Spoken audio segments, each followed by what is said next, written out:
علی سے بڑا کوئی سخی نہیں. کون علی سے بڑا سخی ہوگا کہ جو ایک روٹی کے سوال پر اونٹوں کی قطار سائل کو دے دے؟ کون علی سے بڑا سخی ہوگا کہ جو سارا مال غنیمت میں جنگ خیبر سے ملا ہو اسے غریبوں میں تقسیم کر کے گھر پہ خالی ہاتھ آ جائے؟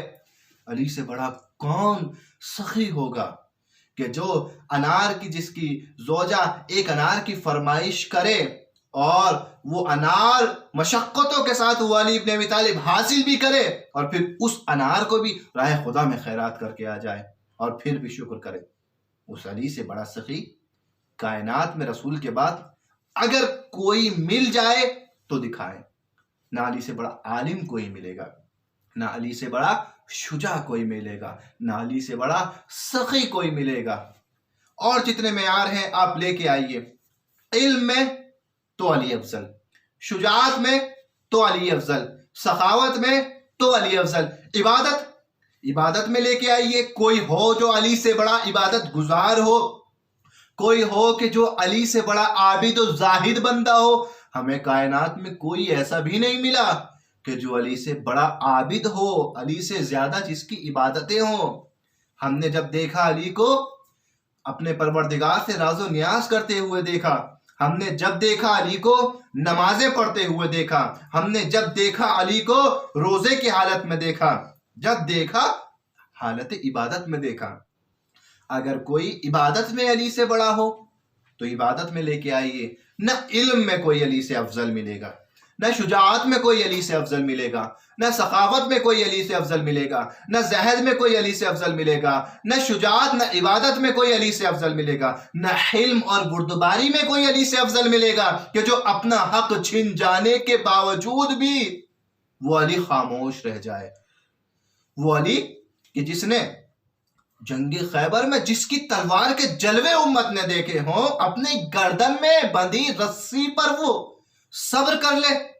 علی سے بڑا صابر ہو تو لے کے آئیے، علی سے بڑا حلیم ہو تو لے کے آئیے. گویا جتنے بھی صفات کمالیہ ہیں ان سب میں علی افضل ہے، اور علی افضل ہے اور علی کے علاوہ بعد رسول سب مفضول ہیں. تو عقل اس بات کو تسلیم نہیں کرتی کہ افضل کو ہٹا کر مفضول کو انتخاب کیا جائے. عقل کہتی ہے اگر جانشین رسول بنے گا، کیونکہ رسول خود افضل تھے، رسول افضل تھے، اگر رسول افضل نہ ہوتے تو کائنات کی سرداری کیوں ملتی؟ رسول افضل نہ ہوتے تو انبیاء کے سردار کیوں بنتے؟ سید الانبیاء اللہ نے کہا رسول افضل تو رسول کا جانشین بھی افضل ہونا چاہیے. تو اب خلیفہ رسول کی اگر تلاش ہے تو نہ علی کو دیکھیں نہ کسی غیر کو دیکھیں، افضل کو دیکھ لیں، اور جو افضل ملے اسے جانشین رسول تسلیم کر لے. مگر یہ دعویٰ ہے کہ علم میں نہ علی سے افضل علم میں ملے گا، نہ عبادت میں علی سے افضل ملے گا، نہ سخاوت میں علی سے افضل ملے گا، نہ صبر میں علی سے افضل ملے گا، نہ شجاعت میں علی سے افضل ملے گا. تو جب علی ہر صفت میں افضل ہیں تو عقل یہی کہتی ہے کہ جو افضل ہو اس کے دامن کو پکڑ لیا جائے، جو مفضول ہو اس کے دامن کو چھوڑ دیا جائے. کیوں؟ کیونکہ جو افضل ہو وہی زیادہ لیاقت رکھتا ہے کہ خلیفہ رسول خدا بنے. یہ دوسری دلیل تھی جو مولا علی کے بلا فصل خلیفہ ہونے کے اوپر ہم نے آپ کی خدمت میں پیش کی. دوسری دلیل تقدم افضل پر مفضول.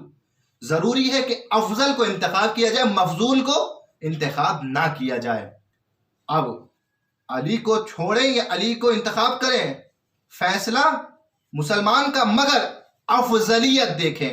اگر علی افضل ہے تو علی کا حق ہے کہ جانشین رسول خدا بنے. تیسری دلیل آپ کی خدمت میں پیش کرتے ہیں، اور بس یہ تیسری دلیل، اس کے بعد جو باقی دلیلیں ہیں وہ کل کے درس میں آپ کی خدمت میں پیش کی جائیں گی. تیسری دلیل، یہ بھی بہت غور سے سنیے گا. تیسری دلیل مولائے کائنات کے خلیفہ رسول ہونے کی. ہم رسول خدا کی زندگی میں آتے ہیں اور رسول خدا سے پوچھتے ہیں، رسول خدا سے ایک سوال، کیا بعد رسول، کیا رسول خدا اپنے بعد امت کے لیے کوئی جانشین بنا کر گئے تھے یا نہیں گئے تھے؟ بنایا تھا یا نہیں بنایا تھا؟ اگر بنایا تھا تو جھگڑا ہی ختم، تو کوئی بات ہی نہیں، تو کسی دلیل کی ضرورت ہی نہیں۔ لیکن اگر نہیں بنایا تھا تو بھی دو باتیں ہوں گی۔ پہلی، یا تو رسول نے ضروری نہیں سمجھا، رسول کو کوئی خوف ہی نہیں تھا کہ میرے بعد امت کو ضرورت پڑے، رسول کی نظر میں یہ تھا کہ امت کو میرے بعد کسی کی ضرورت ہی نہیں ہے جو کوئی جانشین بنے، یہ پہلی صورت۔ دوسری صورت، رسول نے امت پر چھوڑ دیا تھا کہ میری امت جسے چاہے اپنا جانشین میرے بعد اپنا امام تسلیم کر لے۔ یہ دو صورتیں۔ اگر رسول نے جانشین نہیں بنایا، جبکہ ہم مانتے ہیں کہ رسول نے جانشین بنایا تھا، لیکن بہرحال فرض تسلیم کیجئے، تھوڑی دیر کو مان لیجئے کہ رسول نے جانشین نہیں بنایا تھا، تو دو صورتیں پیش آتی ہیں۔ یا تو رسول نے سوچا کہ ضرورت ہی نہیں ہے جانشین کی، یا رسول نے امت پر اس کام کو چھوڑ دیا۔ ان دونوں باتوں کی ہم بررسی کرتے ہیں تاریخ میں۔ ہم نے پہلی بات کیا تھی؟ کیا شاید رسول نے ضروری نہیں سمجھا کہ امت کے لیے کوئی جانشین ہو رسول کا؟ کیوں ضروری نہیں سمجھا؟ ہم نے تو دیکھا کہ جب رسول خدا چھوٹے چھوٹے سفر پر گئے ہیں تو بغیر جانشینی کے امت کو نہیں چھوڑا۔ کسی جنگ پر جا رہے ہیں رسول خدا، اے علی میرے بعد امت کا خیال رکھنا۔ کسی سفر پر جا رہے ہیں رسول خدا، میرے بعد امت کا خیال رکھنا علی، تاکید کر کے جا رہے ہیں، علی کو چھوڑ کر جا رہے ہیں۔ جو رسول ذرا سی وقفے کے لیے امت کو بغیر جانشین کے نہ چھوڑے، کیا اس رسول سے یہ امید کی جا سکتی ہے کہ اپنے جانے کے بعد امت کو بغیر جانشین کے چھوڑ کے چلا جائے گا؟ بعید ہے عقلاً یہ بات رسول سے۔ ہر کوئی چاہتا ہے کہ جو اس نے مقصد لوگوں کے سامنے پیش کیا ہے اس کے بعد کوئی ہو کہ جو اس مقصد کو بچانے والا ہو، ورنہ مقصد فوت ہو جائے گا، مقصد ختم ہو جائے گا۔ اور دوسری طرف جب ہم دیکھتے ہیں کہ رسول خدا نے اپنی زندگی میں جب سفر کیے ہیں تو علی کو جانشینی کے لیے مدینے میں چھوڑا ہے، تو جب اپنی زندگی میں رسول چھوڑ سکتے ہیں تو کیا رسول اپنے جانے سے پہلے اپنی جانشینی کا اعلان نہیں کر کے جائیں گے؟ خود یہ تو رسول کی بات ہے، ختمی مرتبت کی بات ہے۔ ہم نے تو یہ دیکھا کہ جب جناب موسیٰ علیہ السلام بھی کوہ طور پر گئے، 30 راتوں کے لیے گئے، 30 لیلہ، 30 راتوں کے لیے گئے، مگر کیا کہا؟ ہارون میری امت کی حفاظت کرنا۔ کیوں اے موسیٰ تم نبی ہو، کیوں ہارون کو چھوڑ کے جا رہے ہو؟ کہا نہیں، میں جا رہا ہوں اللہ کی بارگاہ میں راز و نیاز کے لیے، مگر امت بے امام نہ ہو پائے، امت جو ہے بے امام نہ ہو جائے، امت کے اوپر کوئی ہو کہ جو میرا جانشین ہو، امت کو تذکر کرتا رہے۔ موسیٰ ہارون کو چھوڑ کے گئے، تو جب موسیٰ کوہ طور پر جا سکتے ہیں، ہارون کو جانشین بنا سکتے ہیں، تو اسی طریقے سے عقل اس بات کو کہتی ہے کہ اگر رسول اس دنیا سے جا رہے ہیں، جانے سے پہلے ضروری ہے کہ رسول اپنا جانشین بنا کر جائیں گے۔ لہٰذا یہ تیسری دلیل ہے کہ ثابت کرتی ہے کہ مولا علی جانشین رسول ہیں، ورنہ اگر رسول خدا اپنی زندگی میں کسی کو جانشین بنا کے نہ جائیں تو خطرہ ہے کس بات کا کہ مقصد رسول فوت ہو جائے گا۔